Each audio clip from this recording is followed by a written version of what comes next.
Hi. Okay. Just finished a book called The End of Illness. Pretty good book. Got some interesting perspectives. And kind of one of the things I wanted to do in the blog is to, expose you to new things.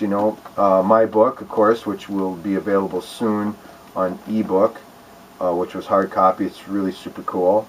Super. But also, it's my job to see what kind of crap's out there. But anyway, I finished this book by David B. Agus, MD.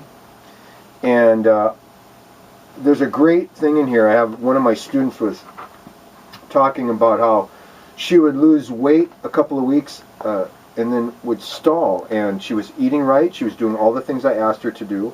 She was doing all the exercise that we were doing together. She was taking care of business, but she wasn't sleeping. She was getting maybe 3 hours. She'd get up, work on her computer, try and go back to sleep. Gee, what could go wrong?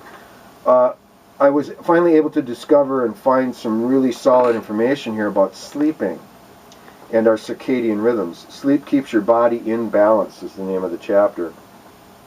And really he talks about some basic things here that I already knew and that you should instinctively know anyway. Guess what? You should sleep.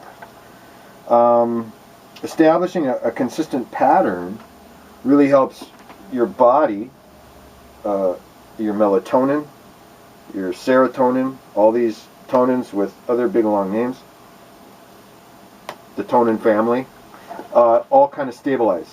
They all kind of work together to help keep your body running the way it should. When you start depriving yourself of sleep, your body goes into a reactive mode. Start saving things. It's like if you starve yourself, your body starts saving fat. If you don't sleep, your body starts conserving fat because you can't.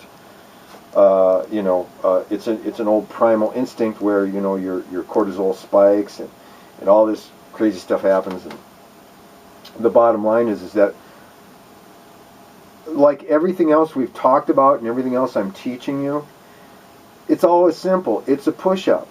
It's a toe touch. It's getting 8 hours of sleep a night instead of staying up late watching TV for no good reason. My cameraman and my good friend Gary, he's a working musician also, and he definitely feels it when he comes to work out with me on a Saturday morning when he's had to play Friday night. Whereas during the week when he can get to bed at 10:30 every night, he's productive as heck. But weekends are hard, so start keeping track of your sleep patterns. I promise you, if you just make it more of an attempt to go to bed at the same time and get up at the same time. I go to bed at 10 every night. I get up at 6 every morning.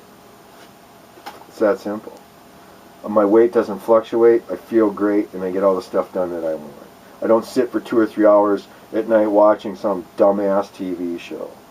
The Kardashians or all these crapola talk shows, and forget it, man. Read a book and go to bed. Go away.